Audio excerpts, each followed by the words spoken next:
Right. Hello, everybody. We are back for Coding Bootcamp. Welcome. We're in week 4, where we're going to talk about our front end design and development, focusing again on the coding aspects of it, less design. We'll just go some theoretical principles of design, show some handy tools that you use for it. But it's not a design course, so we're not going to be worried about making things beautiful. We're going to show the mechanics of how to make a site beautiful. Front end is really the user interaction stuff. So all the stuff that is on the front end of a page is going to be where buttons are, pictures, videos, color schemes, fonts, layout of the page, how it moves. All that stuff is front end sets of concerns. So we're going to go through from the very basic pieces of the mechanics of setting things up, how you change colors, fonts, all that kind of stuff. And then later this week, we're going to talk a little bit more about front end frameworks. We talked about back end frameworks, we'll talk about front end frameworks, and we'll talk about JavaScript and where it fits in. Today, we're going to talk a lot about HTML and CSS. Does anybody remember what those two things stand for? Hypertext Yep. Hypertext is Markup HT. language. Yes. something line. Markup language. Mark. Markup language. So that means it's not a programming language, but it is a language. And markup just means it's showing, again, the layout of a page and it's showing where things belong on the page. And then CSS, Cascading style sheets. there it is. Greg's on the ball with that one. Cascading style sheet. So again, that's just the fonts, colors, and those sorts of concerns are going to be broken out in a separate sheet. And we'll walk through how that's done mechanically and all that sort of thing. Um, Before we dive into that, I wanted to talk just briefly when we talk about sort of the principles of design. I've talked a little bit about The Timeless Way of Building by Christopher Alexander. It's in the resources, and there's a second book that he wrote that's also listed there as free, and it's very interesting. If you have time, I'd say give it a look. Give it a look. It's like a sequence, a two-part series basically. The second book is called A Pattern Language, and he talks about specifically how to use the tools he describes in the first book to do an actual design task and actually build something. But the main part that I want to highlight there is that he talks about establishing a philosophy to begin with of your design. And then the philosophy that you establish should like allow your design to flow out of it, right? Now, when we talk about the terms of the project that we're working on in a web application, I want to talk about approaches that we might take in establishing our initial design philosophy and one of the choices that we make when we do that. So I'm going to do that by getting out of here. That's the end of the slides. So what we're going to do is talk about screen sizes and how that's relevant to the design choices that we make and how we kind of start with that as a decision. So if you look at, I'm sharing my screen now and I'm looking at the free coding resources, and I'm on a laptop screen. So I have this size that's going on here. But I'm going to go to this screen resolution stats page and talk about what this shows us, and when we go to make our design decisions, how we decide which screen we're going to start using, right? So we could start designing for this laptop screen, or we start designing for a mobile screen. Those are usually the choices made, right? Now, if we start with this larger screen and we get smaller and take stuff away from it, that's called graceful degradation, which is a term that computers generally use for their ability to maintain function. If they get overloaded, they shut down secondarily important processes to keep the main process going. In web development, that's when you have a big screen, you take buttons off of it or take pictures away to make it, when it gets smaller, to smaller screens. Or you could do web first design, mobile first design. Mobile first design, where you're designing for a small screen first and then adding things, functionality, content as the screens get larger for larger users or users using larger screens. So that's one of the choices that you would make. And I go to the screen resolution stats worldwide page because this sort of thing will really help you decide what you might want to use. So when I'm going to scroll down here to the bottom, and there's a whole bunch of different cool things in here. There's like browser market share and browser version. But I'm going to go down to this mobile versus tablet versus desktop and click on that and just show this. So this is showing 3 lines. The top one is mobile screens, and the middle line is desktop, and this bottom is tablet. So if you're designing something that you expect a lot of people to use, it's most likely they're going to be interacting with it through a mobile device. So they're probably going to have a mobile screen that they're interacting with whatever it is you make, if it's a web application, right? So it may make more sense for you to do mobile first design. But then you might think, okay, well, purposefully though, the people that are doing it are doing like an admin function, and they're not going to do it on a mobile device. They're probably, even though that's more popular, going to do it like this, right? So This is just one of the tools and one of the like philosophies that is useful to get started with. Any questions about that when I'm showing why and sort of where it fits into the whole design idea of things?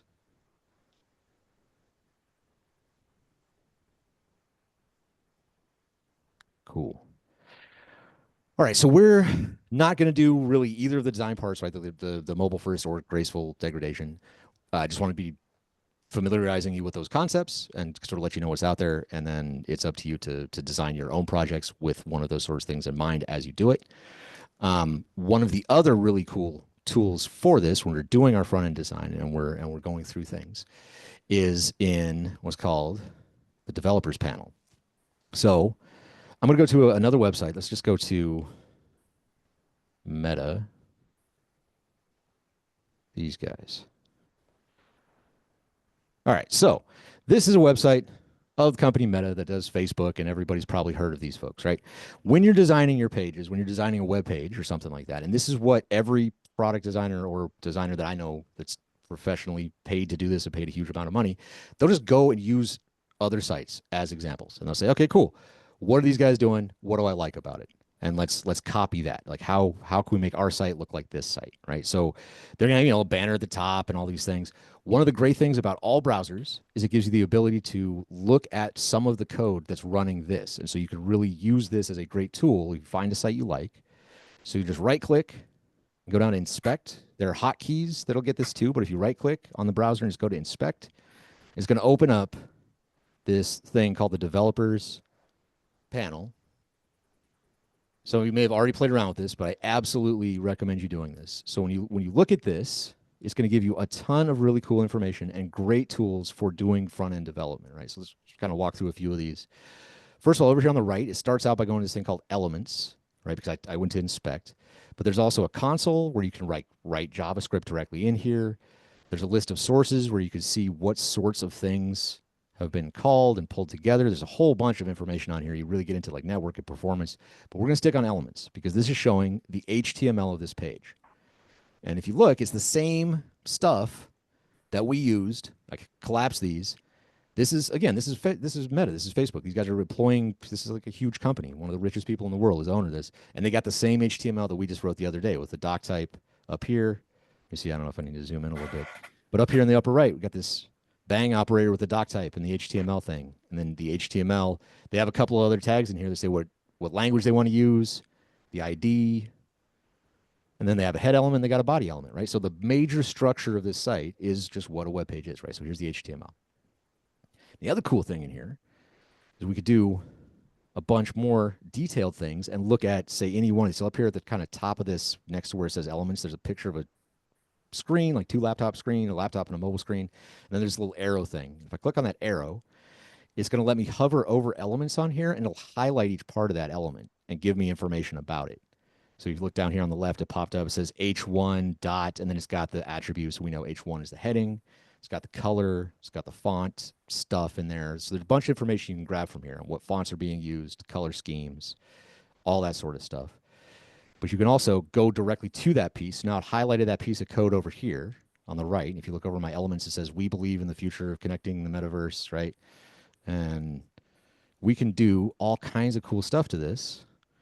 So we believe in free shoes for you, right? So I can change what's displayed on my own browser. I didn't just hack Meta's website. I'm not, the feds, the feds aren't coming, but also be aware like how quickly and how easily I did that. So if you see a screenshot of something looks totally legit, I mean, it just took 2 seconds to change that and write whatever I wanted to. So, but this is just in my own browser. So this is also a good way to play around with like, hey, I want to kind of do the same stuff these guys did. What would it look like with my slogan in that font or something like that? Or, who knows what you might want to change. But there's a lot of things that you can mess around with in here that's not going anywhere but your own browser. So it's a great set of tools to play around with. And does that save it for every time you come back to that page, or? Good question. No, it should. Even if I just refresh this page right now, it just goes back to because it goes back to the server and grabs the legitimate real HTML that Meta actually wrote, not just what was in my browser. So this thing is cool because it gives you a way to play around with it, but it's just in that one instance your browser doesn't save anywhere. And this will also be, as we get going, sometimes in your console, this is another place you can find errors, right? So as you're doing your own development and you're doing those things, you have your error logs on the Python Anywhere. And sometimes, especially like today, we're going to start writing some things and connecting more of our own static files. Like we have the admin static files, we're going to create our own static files and things like that. If you make a mistake in that and it's not found, sometimes the error will spit out here, and it's helpful because there's just one error instead of that huge stack of things in the log. It'll just be one thing that says, hey, we couldn't find this file. And then you know that that's, where to look to try to solve the problem. Any questions about this stuff before we get into more of the direct hands-on things? No? All right, cool. So there's also, we're going to get to this soon, but just down here, just so you know, on the same elements thing, they have this is CSS all right down in here. We're going to write some of our own today, but this also, again, when you're trying to get inspiration or figure out how people are doing things, this is a great place to look because it'll have the specific CSS and HTML values that they use. All right, cool. So if there are no questions, and if there are questions, because you're so welcome to ask, we're going to move over into our site and we'll get going, kind of refresh our memories on where we were and start building from where we ended last time. So as you recall, this is what the website should look like if you build up to the end of last time before the holiday. And we have at our domain, our basic index is what we've called index, right? And if we look at, we follow our file structure, we start in my site to do, and we start with what we called views, right? So we wrote a view, which was a Python function, which handled our request from the browser, sends information, says, hey, where do you want to go? It says what URL it wants to go to. Who remembers what URL stands for? Somebody besides Greg? Anybody? Universal Resource Locator? Yes, I think it's uniform, but Uniform. yes. Yeah, I do that same thing. But yes, that's right. So it goes to this URL. It says, all right, in the request, there's this URL. And this function that we wrote handles that request. And it says, all right, cool. We're going to take that request, and we're going to use this template. Right? And then so we go from views, then we go through our URLs to say, all right, great. At that domain, this is the view that we want to use. And this is the name that we want to reference it as. And then if you recall, the last piece that we did was we made our template, right? And we left it with having it split. And this I know was a question between our base.html, which if you were, again, remember we're looking at the meta site, it had the doc type, the HTML thing. There was the HTML page itself. It had a head and a body. So all those same elements are here. This is where the pieces of our site that are going to maintain throughout on every page are going to exist. And then this is for the content that changes. This is the index.html template. This is the content that changes using Django's template tags. And so we left last time at this point with these things, and I left everyone with, it's been a week. So I asked you to take, it was in the documentation, to add an about page to this, to get to this point and add an about page. Did anybody get to that point as well, where you have an index and an about page already set up? I don't remember hearing about No. an about page. Okay. Yeah. All right. That's no problem, because that's the thing, is it's exactly like setting up an index, and I haven't done it either. So we do it all together right now. That's the idea. Is I left it for you as something that if you wanted to venture into it, go for it, but we still got time, and it's not hyper complex. It's very good practice. It's really the same, and we're going to need it to do navigating between them. So I'm going to show as an example. Remember, we have an admin already laid out, right? But if we just write about at the end of our index, it's going to say, oh, nope, no page there. It's going to give us this 404 error. And it's going to say request method. This page right here, and the way it looks, is what Django spits out to you as an error log, right? So if you're doing this outside of Python Anywhere and you're doing it on your own machine and you're running Django locally, you will get this running it on your own local and development server. It's going to look like this, and it'll give you a lot of information. So sometimes when you break stuff, this is a really good thing to look at too. So it'll tell us right here, like, hey, we looked in these areas. We don't see anything that says about. So we got to go make our about page following that same pattern of doing views, URLs, and templates, right? Again, the view handles the request. The URL routes that request to a template. The template is where we actually have the HTML page that comes back and shows what we need to show, what we want to see. So let's step through that real quick. So we're going to go to my site, to do views. And we're going to write a second view for our about page. And it's going to be basically the same thing as this. So what I'm going to do, I'm just going to copy this and change it. There's no shame in copying and pasting. That's also, again, I want to call out for anybody that breaks one of their pages and gets totally stuck somewhere. There should be full examples in the documentation. So for like, I think for the base HTML, we did it. Well, anytime we make a change in that document, that day's updated thing will be at the bottom of the documentation in its full form. So you can just copy and paste the full thing over to get to the end of that day, just so everyone's aware, right? So what I'm going to do, instead of copying it, I just lost it. I Nice. don't know what happened. uh-oh. Okay, so yeah, you're going to have this my site to do views.py. Hopefully you have this Yeah. from last time. And I'm going to make an about function, the same review, the same way that we did with the index. I'm just going to update the second one to just be about in the two places that it says index right now. That's it. So just change the index to about. So it's the definition of the function is about. The name of the template we're going to use is about. Otherwise, the same thing. We're still rendering a request. We're still returning it. This is all we need. So it's really just a repeat of index using about. All right. So then once we write our view, what's the next step? Views, then what? Change URLs. Save it. URLs. Yes, definitely save it.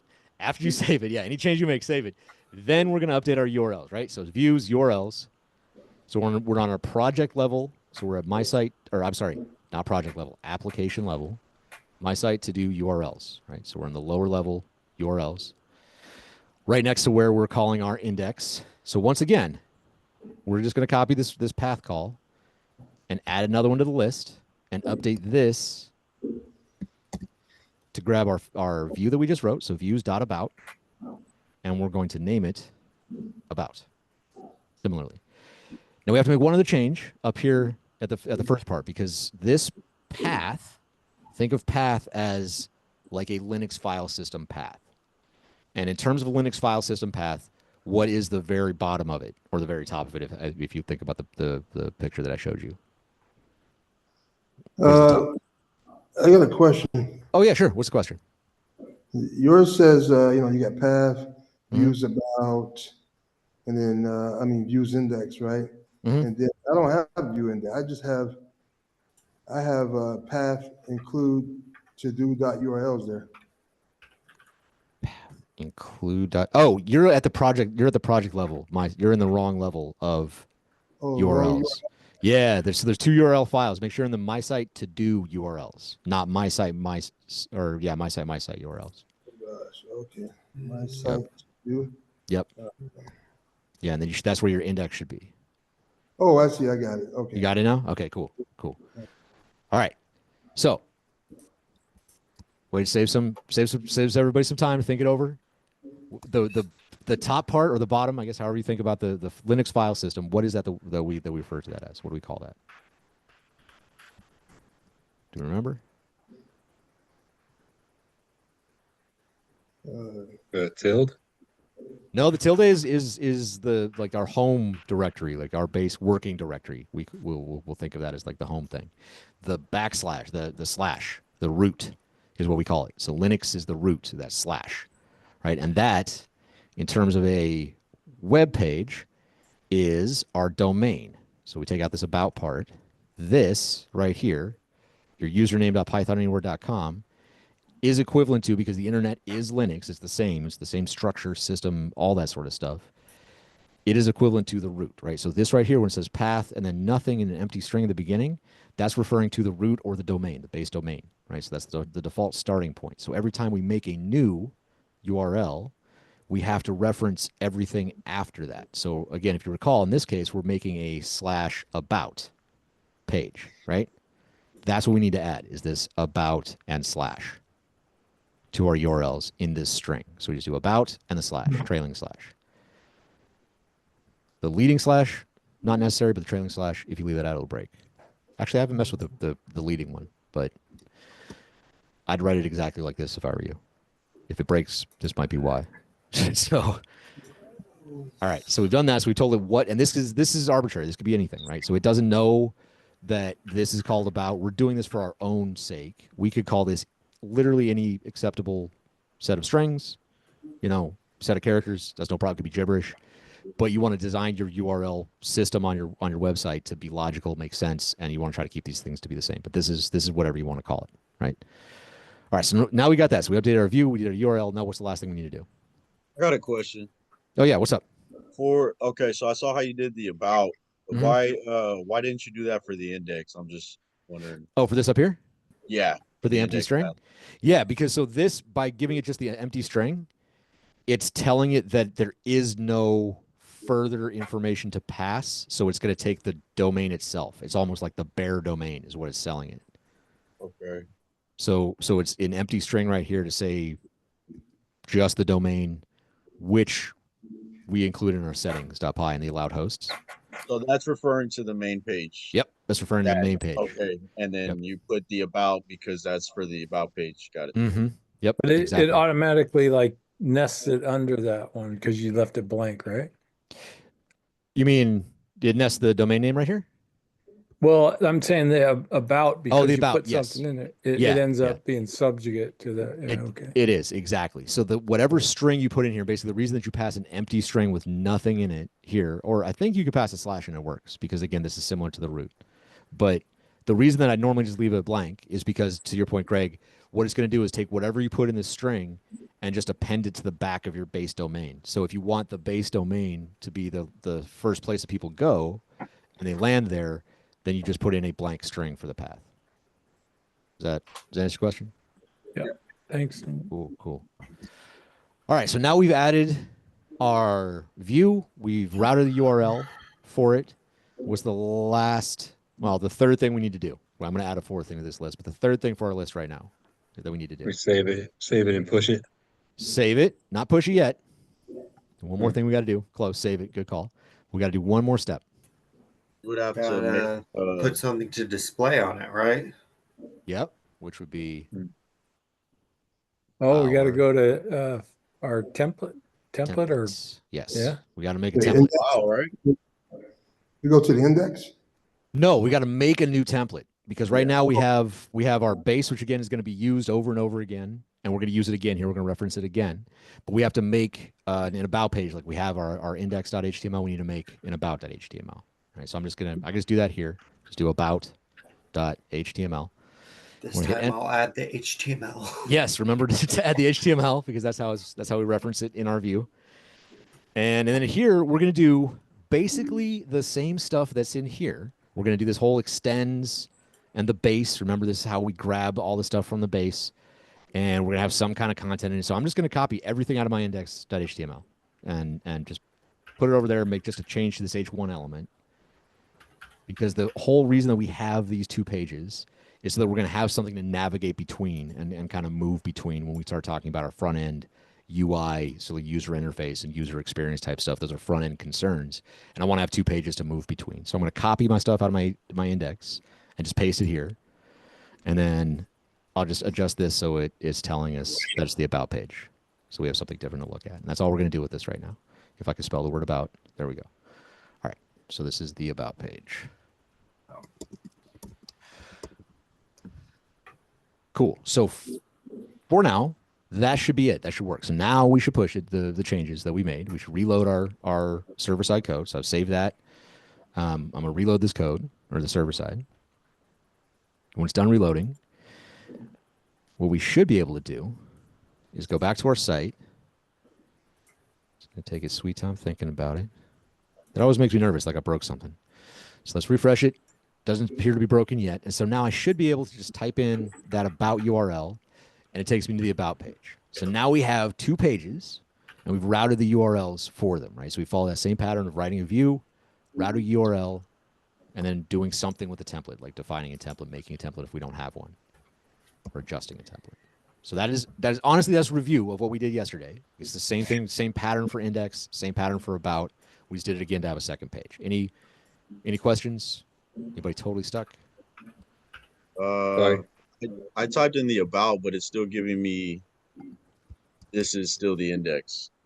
Did you change in your about.html? Did you remember to change the words on this row?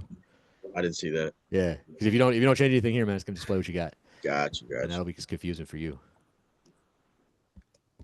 Anybody else? Anthony, did you have something? I'm good. I'm all Good? good. Okay, cool. Yeah. So I see how we did this, like just the copy paste and then that creates the new page. Mhm. I don't understand the code inside of it though. Okay, 100%. Do I need to? What part of the coding don't you understand? What part of what of these pages we're looking at are you not getting, or the fact they're on different pages, or what kind of? The percent signs mainly. Okay, all right, yeah. So these things Or here, the curly brackets instead of other brackets or things like that. okay, yeah, sure, and absolutely, that's the kind of stuff that I want to make sure that's really clear. So those are great questions. So these curly brackets and this percent sign, this thing right here, both opening, closing, are part of Django. They're part of it's called template language. So this whole thing of having templates and the base extending out and stuff like that, that's how Django does it. So it's part of their setup for the framework. These brackets are part of HTML. So you could use any number of other frameworks besides Django to do something similar to this, and they'd have somewhat different patterns maybe, but HTML is going to be the same everywhere you go, right? So like HTML, for example, we looked at that meta HTML. It's exactly like the HTML we were using. So does that help kind of clarify a little bit on what these things are doing, or why they're different? Yeah. Yeah. Okay. Cool. Thanks. And we're going to do a lot more of these Django blocks and these tags and stuff like that as we go, because it is the way that we're building our website. So we're going to use it throughout and do a number of different things. We're going to use it now actually to set up our navigation between these pages. But I want to make sure again that we're at least marginally clear on what we've done up to now. Any other questions? Is this the only spot on the about template where we have to change it to this is the about page? Because I'm still getting the this is still the index, and I pushed it, I saved it and pushed it, and it's still giving me that. Okay. Here, I try one other suggestion. If not, I can hop in and look at your. Something went wrong. Oh, you got something going wrong. All right, so for Mike, for you, check, since the other place we copied was our view. Make sure that you updated this to about in all the right places, that you're not referencing the wrong template in your view. And like basically just step back through from your view to your URL and make sure it says about in all the places it's supposed to say about, and it's not flip-flopped. Because if you're serving your index at the about URL, then you have your URL pointed the wrong way somewhere. Yeah, I have it about in both places on the to-do views.py. Okay. And then I believe it's supposed to be like that for the path on the URLs as well, right? Yep. So to do URLs.py should be views.about is the most important one. Did you make that? Okay, let me see. I don't know if I got that one. Because that again, that might be your problem, because it might be just pointing it to the wrong view, and that way it would serve the wrong thing. Oh, okay. Is that it? Yeah. So I didn't Nice. change that middle one to about. Okay. Yeah, that's the danger of copying and pasting, is that sometimes you won't adjust something you need to, and it'll point the wrong direction. Just make sure I got. Yeah, and then That's right. Let me push it. yeah.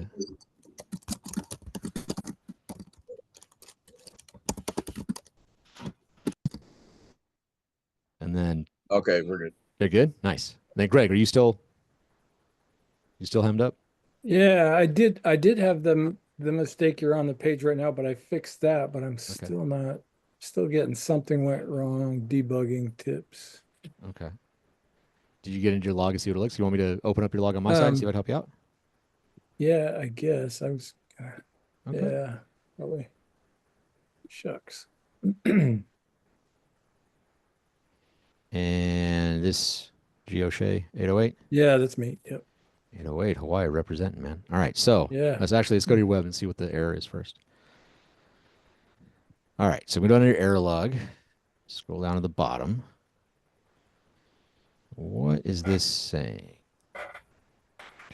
From import views. Say what now? Import views. Where are we, golfers? Okay. Says your line 2 and URLs.py. Well, that's confusing. Let's go have a look. Oh, it's from dot imp. Oh, is there a space between the import? Probably. Hang on a second. So you're to do URLs. Dot import views.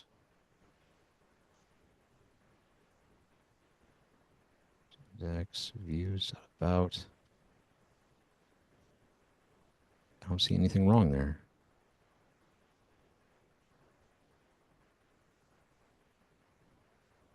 Yeah, you got one space, one space, one space.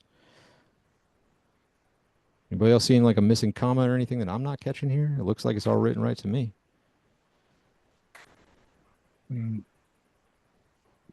Let's see, you closed this. This is all right. You got commas at the end of the lists. Sure. All right, man. If it's something else I did the other day. Interesting. Okay. Well, let's check. Let's go from the bottom and go up. All right. So let's go It's through. Here we on the go. right URL. No, here we go. So this was so like when it's not clear. So I went to the place that the log told me, and it looked like it was right. And so then I'm like, all right, cool. Let's just go back to the beginning of the steps and make sure that we got everything in here. So this is saying we got a syntax error here, someplace. And I see what it is. Do you? What is it? There's no colon at the end of request. You think that's it? There's supposed to be a comma after the index HTML row. Good catch. No, it's the colon right here. Check this out. You're missing that colon. So it's just like, I don't know what to do. Is it? And then if we add more, is there always just that top colon? Because Yeah. it was working without the colon to show the index, but it won't show about if I don't have the colon. It was working without a colon. It shouldn't because the function in Python needs this, or else it doesn't. Oh, maybe know. I deleted it. Yeah. Maybe. Yeah, it doesn't know where to enter the block of code. So To do my all right, cool. So site. that hopefully should get that done. Oh yeah, thank you. Yeah, no worries. Nice. Anything else? Any other questions? Anybody else stuck on that? For the most part, we have 2 pages running through our base, right? We got our index and our about page, right? All right, cool. So let's press on into more so kind of like front-endy type things. Like that was still routing URLs, which we're going to do lots of. But let's take a step back, kind of think about this with the analogy of building a physical place like we've used a couple times already. And imagine that our site is a building. And now we have 2 different places to go. Let's imagine the about page is on the 2nd floor. So we could walk up there, but this is like taking the stairs, right? We got to manually go up and down, go to the URL thing and input something. Let's build in an elevator where people can just push a button and go to where they want to go, right? That's the internet standard, right? You press a button, you go somewhere.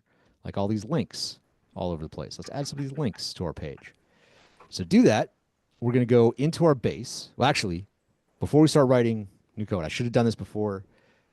Let's go into our console and start our virtual environment and go through those normal steps of starting like we should to make sure that we're in our virtual environment, because we're going to run a step at the end of class where we're going to need to be in there. So we should start every day with that, even though most of today is front-end stuff. Most of today is not going to be there. We're going to do one step that requires it towards the end. So let's just get in the habit of getting there. So I'm going to be in my bash console. I'm in my home directory, the tilde. I'm going to change directories. Well, actually, no, first, I'm sorry. I'm going to activate my virtual environment. So using source, the name of the virtual environment, bin, activate. And then I have my virtual environment rocking and rolling. So I know I'm inside of that. And then I'm going to change directories into my top level my site directory. So my working directory is the top level project directory. So my console should now look like this, where I have my virtual environment, you know, UTC time, then tilde / my site, and the $sign. Let me know I got control of it. And this should be our starting point every day. Shame on me for not doing it. I think I forget to do it until this point of class every single time. But What did you type in? I didn't see what you typed in before that. My bad. I no had an worries. error. No worries. So yeah, to activate the virtual environment or to change directories, do you mean? To get where you're at right now. Okay. So the first thing I did to activate the virtual environment was when I was back up in the regular tilde thing, I did source the name of the virtual environment and then bin activate. So source venv bin activate to turn this on, to turn on my virtual environment. And then I did cd my site to get to this my site directory. Okay. Do we just do the virtual environment for websites? No, that's a good question. That's a Python thing. So that's just for Python development to keep the packages that we use in Python. If we recall, do pip lists of these packages that we use, like Django itself, and you know you'll end up using other tools. But the environment thing that we use to do our environment variables, these are all Python things. So the virtual environment setup is for Python. So you use that for any Python developing you do.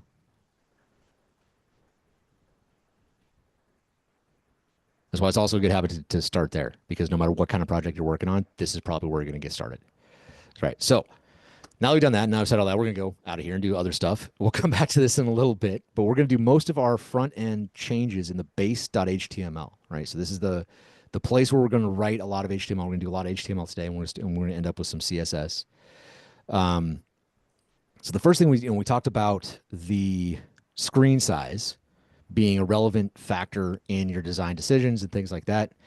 And there are a few things that come really standard in a website. And one of those is a tag that we put in the head tag that's called a meta tag.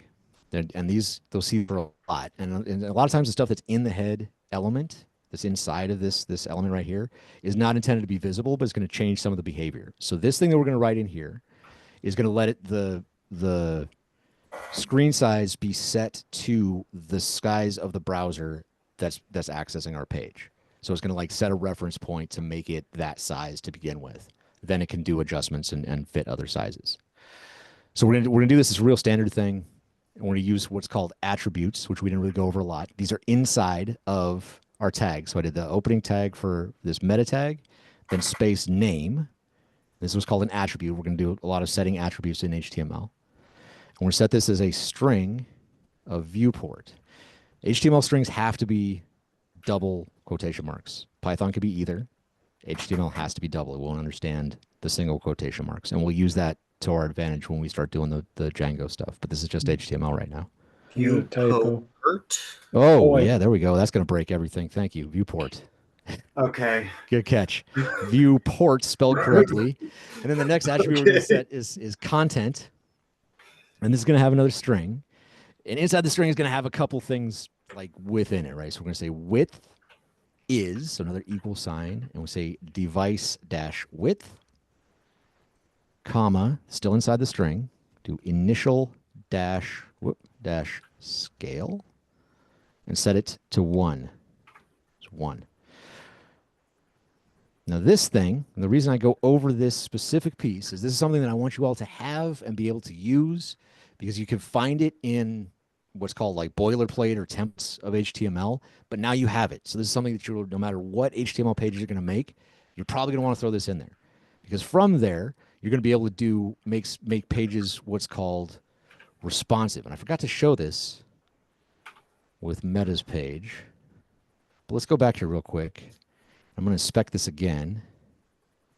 I forgot to show what responsiveness is, right? So when this is highlighted up here, I click this little, computer looking thing with the mobile device inside of it, screen sizes. It may default to this where it's, it's just this one size on the side. When I click on that and highlight it, it changes this to where it says dimensions responsive up here in the upper left. And what I can do is I could drag the screen width in and out, and you see that the stuff shuffles inside of it, gets thinner, gets smaller, all that kind of stuff. That is what responsive means. It responds to the size of the screen. Another thing I forgot to mention here, it has specific mobile sizes, like mobile screens in here. So if you want to design for like a Pixel 7, this is the size of a Pixel 7. It's 412 by 915 pixels. And you could use this to help you design. But that's what responsiveness is. And this piece right here is one of the parts that makes that possible, that smooth moving in sizes. So this is a good tag to have. I want you to keep it. And also notice that there's no closing tag. That happens a lot with these things. This is the full tags. There's no like backslash meta for any of the meta tags. All right, cool. So that's a useful thing to start with. Now let's add some navigation. So we think about our website and like, again, like MetaSite, if we want to look at there as an example, navigation usually goes up the top. We put a navigation bar up towards the top of it. So we're going to go down to the body of our page. This is still in our base.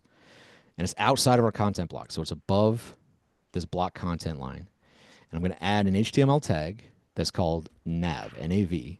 And when I close it, the Python Anywhere thing will give me some space in between. It'll close off the tag on its own. And when I hit enter, it'll indent it in for us. And call this out, I think I mentioned last time, but just in case, these indentations do not matter like they did in Python. This is just for human readability. So the computer doesn't care. It's going to take all this and jam it up into one line when it reads it. So it does not care about that stuff. It cares a lot about these brackets and all these things because that's how it knows where one thing ends and one thing starts. The spacing, unlike Python, doesn't matter in HTML. This how much space you have here.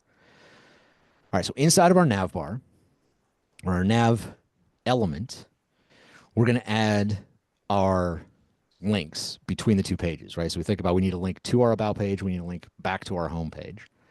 And to do that, we're going to use a very standard tag, which is just the letter A, which is short for anchor. It's an anchor tag. I'm going to add two things to it. One is something we're going to kind of mess around with later, but I want to make sure that it's there as an example, and it's also kind of standard to do. It's a class attribute. So classes are something we're going to talk about very soon, and it's really common to use these. Don't confuse them with Python classes. They have nothing to do with that. This is totally separate. This is HTML we're talking about here, right? So this class is going to give it some attributes of its own. And some of these could be built in to HTML. Some of them could be built into other frameworks, which we'll talk about on Thursday. But this one we're going to use is just button. So this is BTN to let it know that this thing is a button. And we'll do some more stuff with classes soon, but we'll just set that attribute for now. And the other thing that's required for an A tag is what's called an href, or a hyperlink reference. And this is just a URL in a string. So you can put literally any URL you want to in here. You could put, Google. If you want Google, if you could spell Google. I don't know, I can't spell anything today. If you want to put this in there, and it'll be a link on your site that goes to Google, right? Cool. So you could do that with any, like this pattern right here, the A tag, and then the href. It's good to navigate around to any website, any URL that you can imagine. The way we're going to do it in Django, though, is going to be using our Django template tags, right? So we're going to do some Django inside of this to reference our URLs, the index and the about URLs that we wrote. Right? So inside of our href string, we're going to put our curly bracket and percentage sign, and closing curly bracket so we don't forget the end part. And so now we're inside of Django, inside of this string. And we're going to use URL, which is built-in Django tag, much like block was, is a reserved word URL, telling it to expect a URL after this. And then we're going to pass with single quotation marks because this is a string, but now we're in Django, so we're in Python, right? And to make sure it doesn't collide with these, we're going to use single quotation marks to do index. It's the name of the place we want to go, the name of the URL. Then that's it. Once we have that, we can close this off. And this space in between, right? So the text editor here in Python Anywhere closed this off for us and gave us our ending tag with the slash. This space in between is the text that is displayed on the screen. Don't forget to put that on there. I cannot tell you how many hours of my life I would love to get back by remembering to put something in here, because I'd be beating my head against the wall trying to figure out why my URLs aren't routing, why I can't see, like where's the button, and I just forgot to write something that would come up on the screen, right? So this is what's displayed on the screen. This word home is what's going to be up on the screen, and it's going to be just like these things up here, where there's an underline blue and that kind of old school URL, hyperlink button thing with the underline, right? That's what it's going to look like. But it's going to say home, right? So whatever word you put in here is what displays, but this is our A tag. So this is how we're going to navigate back to our index. And just like we did before, I'm going to copy this whole thing, and I'm going to make another button for our home navigation, which is, again, going to be exactly the same. I'm sorry, for our about navigation, except it's going to be to the about page. So I have to change the name of about in both places. So the URL that's referenced in the href, change that to about, and then the text that's kicked out. Other than that, it's exactly the same. We're still using the URL, still inside the Django template tag, which is inside the string, as the href attribute of the anchor tag. Right, so before we move on and test this out, make sure it's working the way we want it to be, what, can somebody tell me what this, either of these, is referencing? Like, where is this in our code? Where is this pointing? This word index and the word about, where are they pointing? What are they referencing? The HTMLs. It points to the files that we made. Okay, so you're saying, Templates. yeah, the templates? Okay, not directly. Not directly. They do eventually point to those, but more directly. Django. Let's save this. What's that? Django. Oh, it's in Django. Yeah, I mean, the whole thing is in Django. So this is Django pointing to something, but it's a specific file. It's not in our template, so it's not going right to those. So I got a quick question. Yeah. I just thought, as we're typing stuff, Uh-huh. I just finished, I typed everything you did. I did the same, and I hit save. But if I made a mistake, when I get the little error thing would have popped up, right? Oh, an error over on the left-hand side, probably. Yeah. Unless it's a syntax. Yeah, the syntax errors will get caught. Yeah, unless it's a logical error or something like that. If it's a syntax error, it'll pop up with a warning. Okay. But so in our to-do urls.py, remember we gave our URL path in a name. This is what's being referenced by our anchor tag.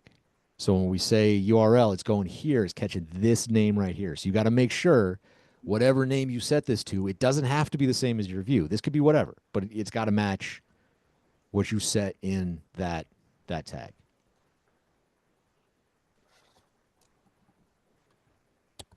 Up here in your templates, right? So that is where in our base.html, this right here in our URL, that's what it's referencing, is in our urls.py at project level. All right, cool. So now I've written those. I'm gonna save this. I'm gonna refresh, or I was confused to reload the server-side code and then refresh my browser, and we should have a couple of old-school looking navigation items up here at the top. And when I click on this, it should take me to about, which it does. Proper URL. It should take me back to home when I click on the other one. And now we can. I've got home, and then I've got a bracket, or not a bracket, a less than sign, and then about. Oh, so you have a loose less than sign in here somewhere. Like you just wrote an extra one in here. Okay. So if you just write whatever text you write, even if you write it, say, outside of anything, if you just like write some stuff, it'll get rendered out on the page. So this isn't as finicky as Python, where it's like, I don't know what that is, and it just breaks. It'll just kind of treat it like text and spit it out. So like all these things I think should come out. I don't think it's going to break my HTML code at all. Let's find out. Yeah, see, there's just a random set of strings. So if you have any loose characters when you come to the front end and there's like a loose character popped out somewhere, you just wrote it somewhere in your HTML that it shouldn't be, and it'll just spit it out as plain text at you. Okay. So you probably just wrote another bracket thing in here.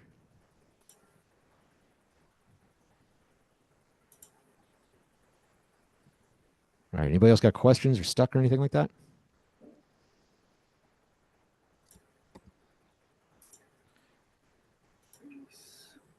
Cool. So let's get into setting some styles and colors. This is basic navigation. We're going to do this a lot. So this is kind of the fourth piece. I've mentioned a couple of times that we do our views, URLs, and then something with a template. This is going to be like the fourth step. We have to add navigation each time we add a page or add functionality or do something to it. Got to make sure we add navigation to it so that people could go from one place to the next on our site, right? So it's kind of like the fourth pillar of what we're going to do over and over again as we build our functionality throughout building this app.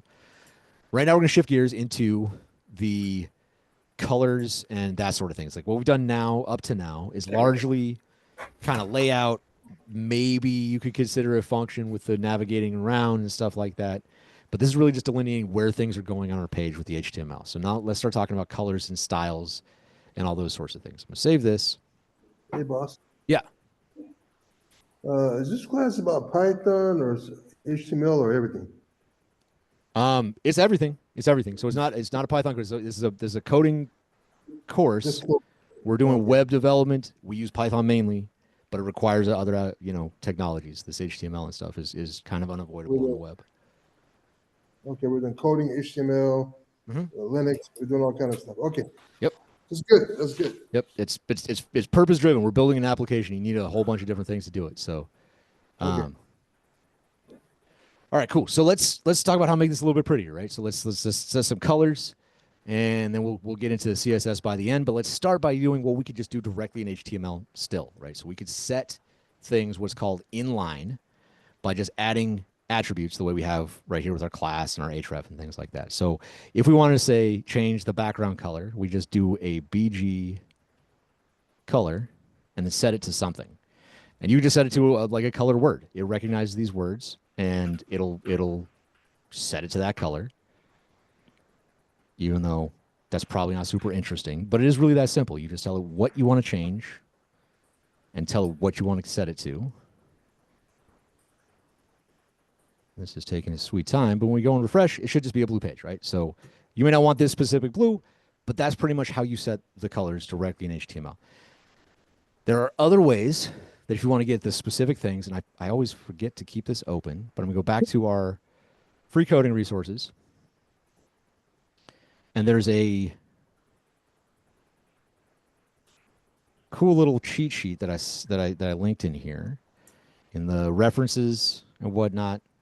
Down here, the HTML, CSS, and JavaScript cheat sheet, right? So this thing is going to have all kinds of really handy stuff that I encourage you to, now that you have some HTML to play around with, look at this for other, tags, what they are, what they do, examples, all kinds, structure of different things. Here's a table example, all kinds of cool stuff in here. But I'm going to start with this color picker, right? I'm going to just click on this to open it up in another page. Show you what we do here. So I'm not going to go through color theory and color wheels and all that stuff. This is not a design course. I want to show you the ways that color can be entered into your code and the ways that it can be communicated and the ways you might see it places. So we could pick one of these colors. Doesn't really matter what. I'm going to pick this, my favorite, electric green, because it's awesome. I don't always goes to black. Why do you keep going to black on me? Okay, give me Harlequin, so we'll take that. All right, so I click on a color. And when I do that, down here at the bottom, it gives me this little square thing. It says the name of the color, and then it has this hashtag 26E600. This was called hexadecimal value for this color, right? And all these things underneath it are different ways of writing that same thing, right?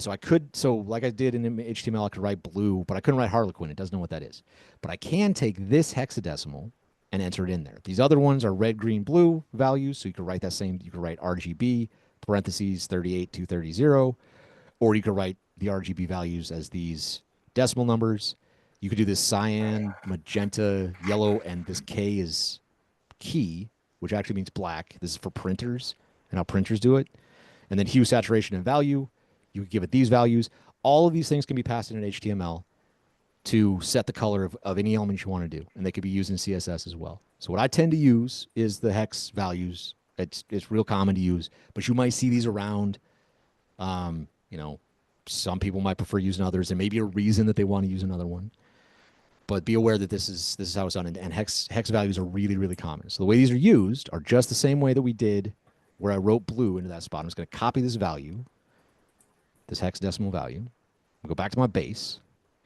And where I have this BG color is blue, I'm just going to take out blue, put in hashtag, and then paste that value, the 26E600.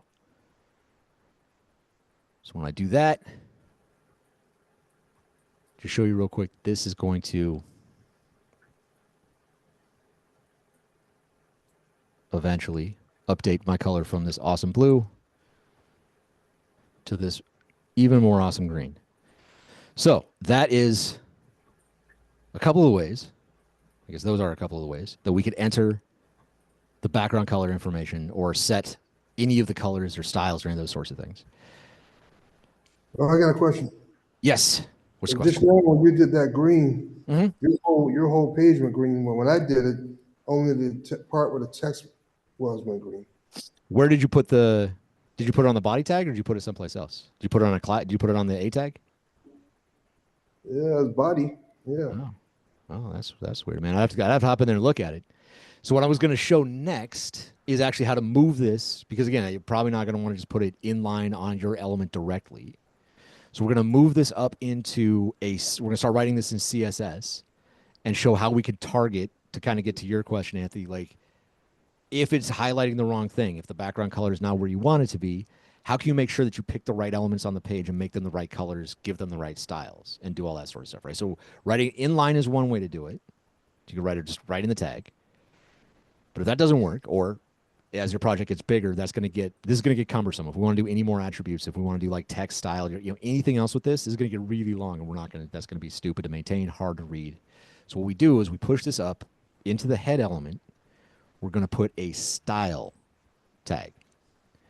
And this is an HTML tag, but inside of this tag, it's going to expect CSS. So we're going to start writing in CSS. So this is our first dive into that. And I mentioned this before, HTML and CSS really go hand in hand because they're really, really, really similar, and they're used like all the time in conjunction with each other. So again, to reiterate, CSS is going to be about our colors and styles and things specifically for that. So you can just do it in HTML, but we're going to start doing it in CSS. All right, so the structure of CSS is we are going to use something that's very similar to a dictionary, and we're just going to kind of name the thing that we want to change. So like first, let's move this. We're just going to refactor this to where we're just highlighting the body, like we're grabbing the body still, and we'll still make it this color, right? So I'm going to refactor our code to grab the body, and we just type that word in. You see it's red, meaning it's a reserved word in CSS because it's one of the name tags in HTML, right? This is a reserved word in HTML. It's something that CSS recognizes, so it knows that it's looking for the body tag. And then we're going to do curly brackets, open and close the curly brackets, just like dictionary in Python. And then we're going to have a somewhat familiar key value pair, right? Except these are going to be, God. So I'm going to do background dash color, because again, HTML is just BG color. In CSS, it's background color. And then I'm going to do a colon. And you'll see that a semicolon popped up. All right, so that's important. A semicolon is how this knows that one thing has ended. Again, these spaces over here don't matter. The indentation does not matter. But this semicolon is going to tell the interpreter, the thing, the compiler, where the attribute ends and where it starts, right? Where the next one is expected to start. It's going to push it all up into one line. All right, so we're going to set our background color value. So I'm just going to take this from here. I set the same value. This, again, can be set in any of those things we looked at. You can write the word blue. You can write hex values, cyan, magenta, key, any of that stuff will work in here. All right, so now I got that. I could take this HTML tag out entirely. Or sorry, just the attribute. Leave the body tag. So this right here is a CSS reference, referencing the body element and telling it to set the background color to this hex value. And what we could do is we could do all kinds of other stuff. Like we could do text, align and make all the text in the center. And we could do, who knows, whatever else you want to do. And this could get really big and have all kinds of specific things that you want to do for it. And you just add another element to this body, object thing that we have right here in CSS. How we change the text color? So if I want the background to be black, Yeah. and text to be readable. I think it could just be text. Maybe not. So I would recommend going in that HTML thing and look for the tags, that cheat sheet that I was showing you, and look up whatever specific tags you want to make. All right. Like do it the specific way you want to do it. This is kind of the how and where, the mechanics. Those things I will leave for you to research. All right, so this should work the same way though, right? So whatever color we had to set to the body before, we should be able to set it the same way. And like Daniel, what you were asking, if there are any other things you want to add in here, feel free, add them in here. And then once you're set, once you reload it on the server side, you refresh your browser. For me, it should look the same because I'm using the same colors. I've got something went wrong. Uh-oh. All right, check that you have all your semicolons where they're supposed to be, that you closed off the CSS thing with the curly bracket? Yep. If you're Oh. still stuck, I see. you got it? I think so. Maybe. No, you had that slash there. Why is there a slash on the bottom style? This one right here? Yeah. Yeah, that's a closing tag. So in HTML, the opening tag, like in the nav bar, it just is the word, and then the closing tag is this slash. Okay. Same name again. Same with body Yeah. tag, HTML tag. Everything has HTML head. They'll Yeah, have a. most of them do. Sometimes they won't. Meta doesn't. But But it should most of them do. still look the same. It just you wrote it differently. Yep. Is that what? Okay. Yeah, that's what refactoring was, and I can show that it works the same way. I can change this back to blue or something. Mine still only shows color change to where the text is. So those two, the home and about, and then whatever my little thing says, like what yours says, this is the about page, and then you got the little two links up top. Mhm. From the links up top to the about page statement, it Yeah. changes color. Everything below that don't change color. Oh, wait a Interesting. minute, no, let me check something. Hold on. I got some. Okay. Okay, I said no. I got You some. got it? I just refreshed it and it worked again, so I don't know. Nice. I'm using plugins to alter the to make my screen dark mode. So I turned it off and it was all green. Ah, yep. That might do it. That Plugins works. can get in your way. All right. Yeah. Cool. So a couple other real useful tricks here with CSS that we're going to go through on how to set styles of things. And then we'll go to moving this into a separate file so that this could just grow and get more complicated. And that is really the typical setup for your styles are typically going to be in another file. So that's where we're going to end up is moving this into our file structure somewhere and then tying into our project broadly so we can do more styles if we wanted to. But before we do that, let's talk about other ways, more common ways, more useful ways to assign these styles to things. Because just using like the body tag, that's okay if you want to do the background. But what if you want to adjust just one of these A tags, right? You can't do this. You could do this, but then that's going to change the background of both of them, right? So if we do this and apply it to both A tags, it's going to apply to every A tag on the page, and that may not be the behavior you want. You may want to make your tags look like different. Why do I keep going to this? Get away from me. So if we just do the A tag, it's going to get everything, right? So one way to do this is we could use classes like we did right here with the button. We can write our own classes in CSS and use those to apply a style that we want to whatever specific element we want to, but we can use them as many times as we want to. So there's another way to set these we'll talk about called ID, and that's only used on one element on your page. So classes are way more often something you're going to see and way more frequently used. But I'll show you IDs as well afterwards, just so you know what the syntax is, and if you have a reason to use one, you'll know that it's available. But what we're going to do is we're going to set our styles in a class. To do that, up in our style section, up here where I now have A, because I was demonstrating that, I'm going to take this out. If you were following before and it said body, take that out. And we're going to start with a hashtag, right? So I'm sorry, ID start with a hashtag. Classes start with a period. So we start with a period. And then we give a name that we choose. This is arbitrary, so I'm going to give it green background because it's descriptive of what it is that we're doing. This is that green that we have. I guess if I want to be really specific, it would be Harlequin background, but I'm not that specific.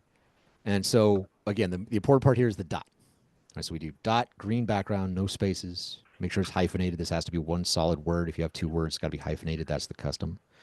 And then to apply this to something, we can add it to a class, right? So the reason I want to put this button in here and have a class existing already was not really to talk about this, but to show how to add multiple attributes or multiple classes to one attribute. So you don't have to write, class is again, you just add the name of the second class to this string.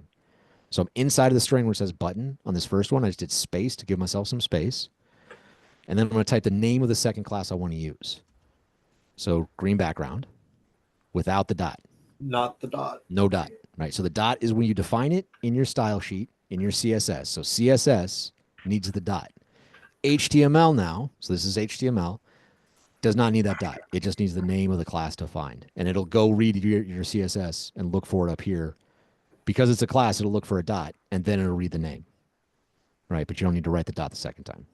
I have a question. Yes. Why would you want to do some stuff in CSS instead of HTML? Instead of just doing it inline? Yeah. So it's really just a matter of being able to scale things into a reasonable size. So like at the size of the project that we're doing in this course, it may seem a little unnecessary, right? Because you could just write the amount of styles that we have and the amount of HTML we have. You could just do the styles inline and that wouldn't be a big deal. But even a pretty basic website beyond what we're doing is it's gonna just be really hard to maintain and read if you don't break them out in these separate files the way we're gonna do it. So that's the main reason is for human readability. So, but you could kind of like I said in the beginning, you could technically just put all this stuff inline in your HTML attributes, and you may see that sometimes. You may see like really long HTML attributes. That's totally possible. Did that answer your question? Yes. Okay. Cool. So now that we have updated this, I'm going to reload the server-side code. I've added our new class to just the home button. So whenever this actually reloads on the server side, we'll be able to refresh the browser, and it should just highlight the one in green. So that's how classes are useful, but they can also be reused, right? So we could do green background on both of these. We decided we wanted both these elements to have it. Like let's say there were other things on here that we didn't, or we had other A tags that we wanted to not apply it to. But classes are reusable, so they could be applied to any number of elements that you want to, and it's not going to really affect anything. It's just going to give them all whatever styles you put into this object up here in your style sheet. So there's back to having both the A tags with the green background. All right, so that's defining classes. And again, that is probably the most common thing you're going to use. The other way that you can reference things and set styles is with what's called an ID. So I'm going to write an ID above this class. And they look a lot like classes. The only difference is they start with a hashtag, not a period. So if we do, and I'm going to follow what we wrote in the documentation. So I'm going to do a main background. So again, that's an arbitrary name. So you can call whatever you like. And just like our class definition or anything else in CSS, it's going to come inside of these curly brackets with some sort of key value pair with a semicolon at the end to let us know when the end of it is. And so we're going to do another background color thing because, again, this is not a specific design class. It's more how to do it than all the things that are available. And let's just set this to blue. And then to use these, we do just like we would with a class, where we write class is, except we're just going to say ID is. So I'm going to take this green background out of this one, and we'll say ID is, and we'll give it that ID that we wrote without the hashtag. So main background on our second thing. Let's save that, refresh it, reload it on the server side. Again, so we defined our ID up here in our style tag with our hashtag arbitrary name, and then we applied it by doing ID is as an attribute inside one of the tags. And then it should be the case that we come back here. Now the thing that we gave that ID to has those styles applied to it. So that's two ways to apply styles. The main difference between classes and IDs is IDs are going to only be used by one thing on your page, and classes should be reused over and over again. And I'm fairly certain, I'm not going to go through demonstrating this. This is something I encourage you all to play around with on your own. But keep in mind the stuff we've learned so far about sequential control structures. That still applies here. The page is going to be read top to bottom, left to right, very fast. So play around with this. Try giving ID to two things and see if it only takes the top. You should only take the top one. You should take the first one it runs into. But try mess around with that a little bit and see how it works. Any questions about this up to this point, though? Yeah, on my page, it's showing the ID in black, and then it's showing the main background in oh no, I'm sorry, it's the opposite. It's showing the ID in green, and then it's showing the main background in black. Yeah, right here in the code editor? Yeah. Uh-oh. Make sure, okay, so ID is not inside of this class string. It's a separate attribute. So it sounds like you got this included in a string somewhere. Okay. Yeah. Sorry about so that. Yeah, so when we added a class, no worries. It's a good question because when we added the class to this first one, we added inside the string, and we added the ID. It's a separate attribute, so it's outside of the string. I had the same issue. Nice. All right, cool. So good. Glad we got that solved. All right, so the last thing we want to do is we're going to move these things from this spot into a separate style sheet. And again, this you're thinking like, why would we do this? It's so simple, just leave it there. This is kind of for scale. This is how most projects are going to be when you run into them. So when you go out and look at projects, it's very rare that they're going to have all their styles on the HTML page like this. It's almost always going to be some kind of separate thing because it's just so long. Even to do a really simple page with just like a nav bar, a body, and a footer, the styles for all that stuff to make it work the way you want to is gonna justify having a separate page. So let's go through setting that up so that it's there. We can use it however we want it to and set your own styles as you like and go completely nuts with it. All right, so in the documentation, we do all this in the console, and then we hop back over here. How are you guys feeling? You want to try to make directories and files in the console, or you want to try to do it through the GUI? How do you guys feel making stuff in the console? You go back to Linux, or you want to do it in the GUI? I don't like using the console. Don't like using the console? Okay, let's want to use the console. All right, fair. Both. Both? Okay. So we'll leave it at both. So I'll demonstrate the going through the GUI to make sure everyone sticks with us. If you want to do the commands in the console, they're written in the documentation.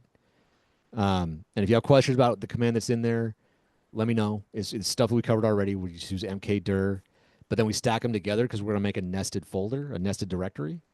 And then we use this thing called a double ampersand that'll do two commands strung together. So try it out if you want to. We'll go through the GUI to make ours, right? So in our GUI, we're going to go back to the project level MySite directory, so the top level with the root directory. The first thing we need to do is we need to make a static directory. So if you recall, we have our static main, which I'm going to just have a look in, has our admin in there. And if you also remember back when we set up our settings.py, we told it that we're going to have directories called static. And I believe we set that as our static root. And so this is what we're going to do is we're going to make a static directory up here at top level, my site directory. So we're at home, your username, my site. So it should be alongside our static main templates and the to-do thing. Alongside these, our inner my site one. I'm going to make a static directory. This should take me there. And there's nothing in here. And so in this directories one, we're going to make a subdirectory called styles. When I hit enter on that, it will take me into the my site static styles directory. And here we're going to make a file. So here we're going to make our main-styles.css. So you call this whatever you want to. The static directory, though, is a setting that we set in our settings.py. It is the expected file name, so you should not name that anything else. Styles, again, is a convention. I recommend that you call it that. That's going to be common, and it's a way to make sure that you don't conflict with things and you keep track of what is in your project, because each application, we have a to-do application, that can have its own styles. Each application could have its own styles, and projects typically have a lot of applications in them, even fairly simple projects. The file name right here really doesn't matter, except for the CSS part. You want to keep that on there. But this right here, you call that really whatever you want to. That's not really going to break anything. But static as a directory name, definitely use it because we've already set it. Styles, I encourage you to because it's convention. And this main styles, that's just up to us. You can call it whatever you want to. All right, so we'll hit new file on this. It'll take us into our good old familiar code editor, text editor. Now what I'm going to do in here is, instead of rewriting everything, this is going to be basically the same stuff that we had in our style tag before. So I'm going to open up that alongside it and just copy everything out of it, right? So what we had in our, I'm going to go to the templates, our base.html, which is where we're doing all of our work before. I'm going to keep this open alongside. All right, so right here in our style tag, we have all this stuff, and what we want to do is we want to take the inner things, so our two definitions, our main background and our green background, and I'm just going to Control X and just cut those out. And I'm just going to paste them over here into my main styles. When it comes in, it's going to be all messed up. Again, don't worry about this. Really, this is going to be for human readability. I'm going to move this stuff over. And if you want to move over several lines, you could highlight all the lines, hold down Control, and then hit the square brackets, either right or left. You can move several lines of stuff, and that should work in any code editor for the most part. Should do that for you.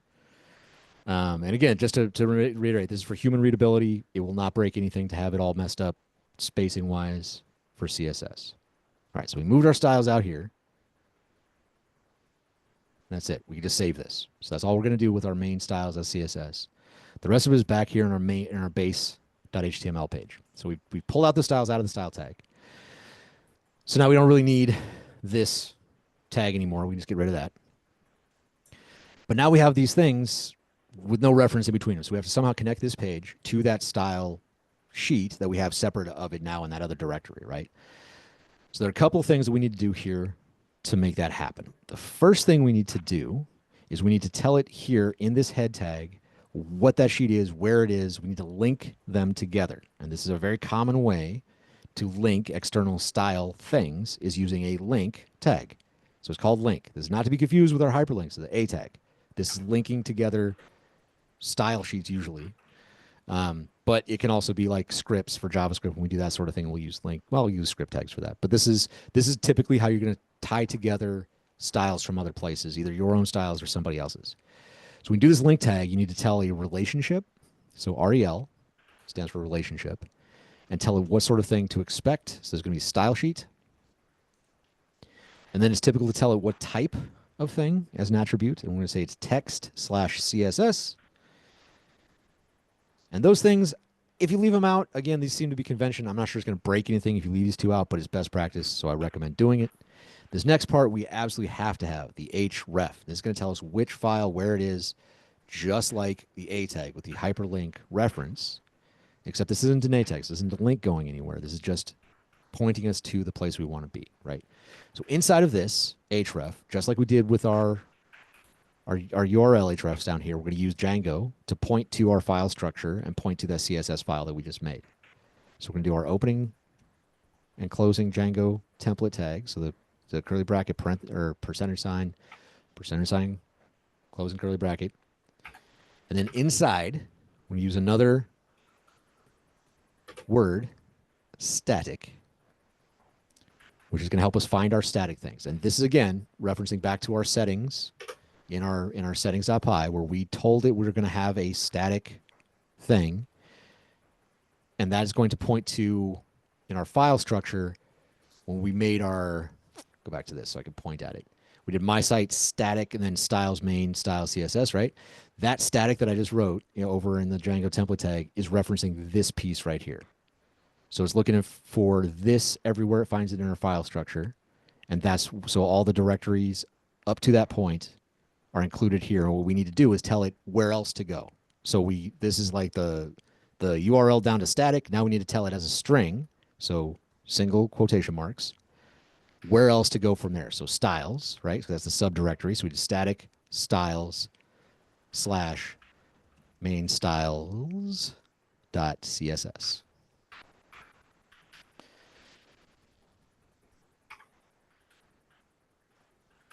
Then I'll close this off. This is another tag, just like our meta tag, that doesn't have a closing tag. So once we put this closing little bracket on the end, there's no /link after it. It's just that. Now, the last thing that we need to do here for this to work properly, and I'm not going to defend Django on this. Django and its static files are not great, but we need to tell it explicitly to load this static thing before it starts. Like at the very top of the page, even before the HTML tag. So right up underneath where it says doc type HTML, we're going to add another Django tag in here. This is crucial that you remember this step. This is very frequently overlooked. We're going to, inside this tag, I'm going to close it off so I don't forget to. So inside this tag, I'm going to do load, and then the name of that thing that we want, load static. And so this is going to load this definition for us. It's going to load that directory, and it's going to run through our settings.py and make sure that it has our working directory set the right way so that it can reference this properly. And if you forget to put this load static tag up here, it'll break when it gets down here and be like, I don't know what this tag is. Did you forget to load it? This is what it's talking about. You got to load static. And then you can reference it this way. All right. So now we've done all that fun stuff. The last piece we need to do to make this work, if we did all this properly, that's assuming that we did all this properly, we're going to save this. We're going to go back to our console. This is something we have to do on our console. I told you we're going to have to end up here. We're now ending up there. It's unavoidable, but it's not as complex as the other stuff. We've done this command before. What we're going to do is we're going to collect static. So I'm going to zoom out a little bit. And I'm going to show, whoa. I'm going to zoom out a little bit. I'm going to show our current structure again. This is that tree command that we've done before. I'm going to go ahead and ignore my __ PyCache, _, or any JavaScript stuff, or CSS, or image stuff. All right, so this is our project structure right now. I'm gonna kind of scroll up to where our static directories are. So this is the static styles main style.css that we just made. So we manually made this directory, and this is where we go in and make changes and do stuff to it. Now, once we're happy with our changes and we want to load them and reflect them on the site, we have to do a command called collect static that's going to look for every directory in our project that is called static. And it's going to take all the contents of that directory and copy them into this main static directory.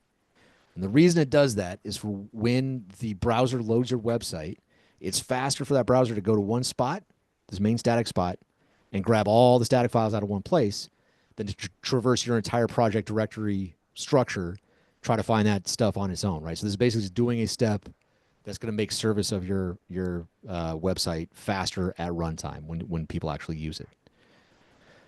So this is also something that's very often done. We've done it once before to make our admin site work, but we're going to do it again. So What was the things you ignored again?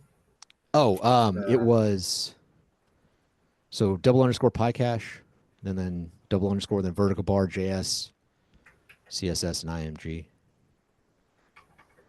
And this again, this command is in the docs in case you forget it.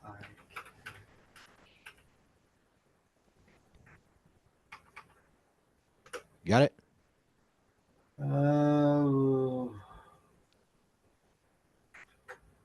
Had to figure out where that thing was. Yeah, that up bar, man. It's above the enter key.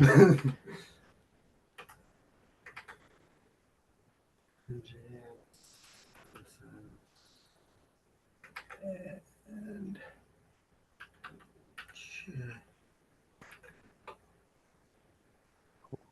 All right, so this command that we need to run is Python 3. Error opening directory. All right, man. I'll let you play that later. That was just to show the structure. Let's crack on with this. This is the last step that we need to get through, and once we get this done, it should run well properly. All right, so we're gonna do Python 3 manage.py. Again, I'm using tab complete to make sure that I'm in the right place and I'm in the directory that has my manage.py file. So if you hit tab, it doesn't finish writing manage.py when you write man, then you're in the wrong place. You need to make sure you're in your my site directory. And then we're going to write the command collect static, all one word, all lowercase. And I'm going to hit enter. And it should say, oh no, they're all going to laugh at you. And it says, okay, so this is going to overwrite the existing files in this directory. So it's going to give us the directory. It says it's going to put all this stuff into there. Is this really what you want to do? We're going to say yes, that is what we want to do. So what it should do is it should only take new or changed or updated files. So this says one static file copied to, it doesn't say from where, but that's our CSS, that's our main styles CSS file that we expected it to copy. And there's the unmodified 127 unmodified. So those are the admin things that were already in there. So now, if we look, we should have inside of our main static, our static main directory, we have a style subdirectory with main styles.css. Right, so just like in our static directory, this is just a copy of that. And so basically what this means functionally is we're not going to go in here in our static main and make changes to any files in here ever. This is just for when our site is served from the server to a browser. It's going to go here and look for files. So this is like as we develop, we'll make changes in here in our static directory. And then we do collect static and push our finalized changes up here before we kick out and go to production. Wait, say that again. What's going on? So, yeah, sorry. This is a really annoying part. I want to make sure that everyone understands it. So So what we do is we make our static files, like our styles, and we're going to do JavaScript next time in this static directory, right? Right. And we make our changes, do our development to the files. So if we want to update styles, do anything to it, we do them in here. And then we run that collect static command. And what Django is going to do is copy all the changed files from every place that is called static. And it's going to copy all the new files into the static main directory. So these are just So- copies of the files we already made and edited. And I'm trying to remember, the collect static was in the style main styles, right? No, so this is a Python, this is a manage.py command. So this is back in the console, we do Oh, Python 3 manage.py. yeah. So this is built into Django. So this is like part of Django's operating and how it does. Oh, what it okay. does. So we added that to, I was trying to find where we said collect. Yeah, this is in the console. We got to do this in the bash Oh, console. no, load static is on the base. Base. Yeah. Yes. And Yep. so it's gonna go, okay. I Yep. think I got it. Yep. And so this is all kind of connected, but this it is a little slippery. So, all Wow. right, so now that we collected that, it should be the case. So we have our static main and we have our styles there like we expected. So if we routed all this properly and we did everything the way we're supposed to do, I'm just for good measure going to reload server side to make sure that we have the most updated code there that we can. And if everything went to plan, which it rarely does, we should actually see no change because this is going to be just a refactoring, right? So right now there shouldn't be any change on either of these, right? So everything still works just fine. But now that we make changes to our styles, we're going to do it in this file, this main styles file, and then we'll update it by collecting the static and pushing it through that way.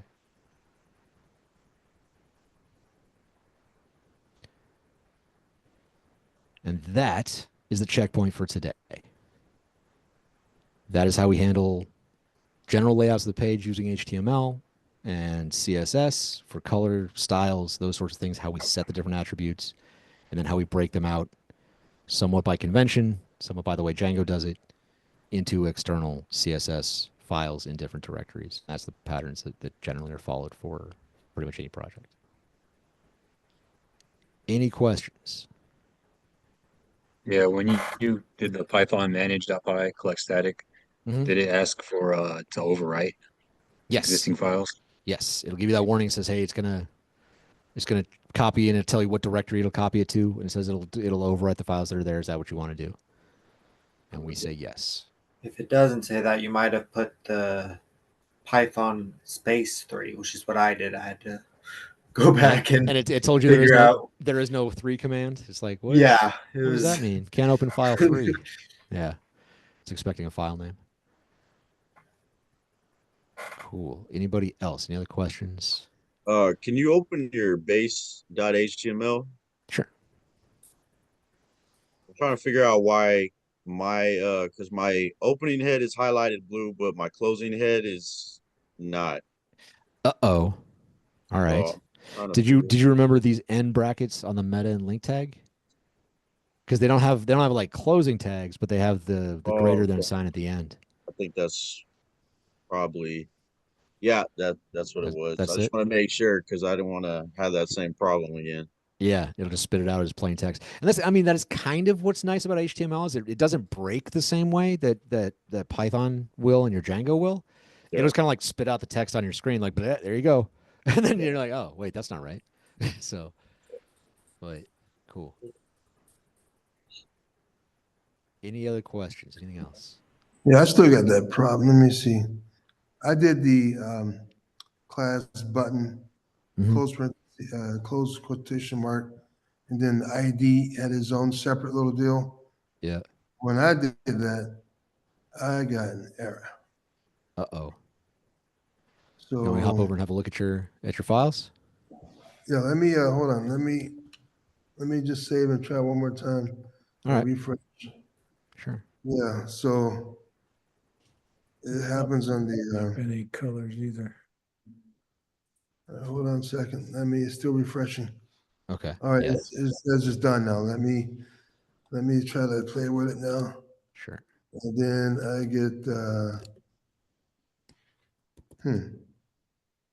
wait a minute. Okay, I'm not getting the error now, but I'm still Okay. not getting those colors either. But maybe mine's, I don't know. I don't know. You can look at it. Yeah, you can look at my Yeah. file. Yeah. We'll hop in there and look at it. Sure. And this is 234937775. That you? Yeah, that's me. All right. So first, I'm just gonna have a look at what your site does now. That's a good idea to have your username right up there with your name. So, all right. So you got one that's background green, but the other one's not background blue. It's supposed to be red. It's supposed to be red. Okay. The think so. second button's supposed to be red. All right. Yeah. So let's have a look in your base. Let's see if the issue is in there. Okay. Yeah, I don't see anything jumping out of me as being wrong here. Like you referenced this right, so there's nothing syntactically wrong there. Oh wait, hang on. While I'm still there before I go away. Yep, you load static. You have your static styles, main styles.css. Yep, okay, that all looks good. And you remember to load static. I don't know if you saw that on the last page, he had an extra dash in between main and background on line 17. It's main dash background dash ground. Ah, this one? Is that it? That could be it. Yeah, nice. Oh, you have an extra Okay. dash? I didn't haven't. see that. It might be. Let's go see if that doesn't match the way you that's wrote not- it. Yeah, if that doesn't match in your pretty sure. CSS file, that's it. Good catch. I didn't see that. Yeah, that's it, man. You got extra Oh. dashes. So you can either Oh, add a God. dash, like you just have to have a match, right? So you either add it in your CSS or you add it on that front part. I think you should add it in I'll your take it HTML. Though. off. I'll take it off. Yeah. I'm not yeah. the best typer in the world, that's for sure. Hey, no worries, man. That's all right. That's what this. Let me do a refresh Good and let's practice see if it works now. Let me check. Yeah. You might have noticed I play around with the text. I'll make it a little bit more. That's interesting. good, man. Yeah, that's what you should. I want everybody to play around with it. Try going off on it and see how it goes and break it. That's the idea: is break it and get them errors. Greg, you still stuck? Yeah, I don't know what Alright. I did. All right, you want to hop in there and have a look at yours? Yeah, sure. I did have colors before, but now when we did the style sheets, I've blown them away. Yeah. So it's probably just the way that they're connected. When that happens, if there's just no colors or anything, it's probably just means that your files are not connecting Yeah. to each other somehow. Like if you're not getting an error, it's just kind of nothing. Then that means when you moved it over, it's not connected. So the first place I'm gonna look is in your base.html. All right, so you loaded your static. You got the link in there. Main styles. All right. Green background. Okay. Cool. All right. Then let's have a look at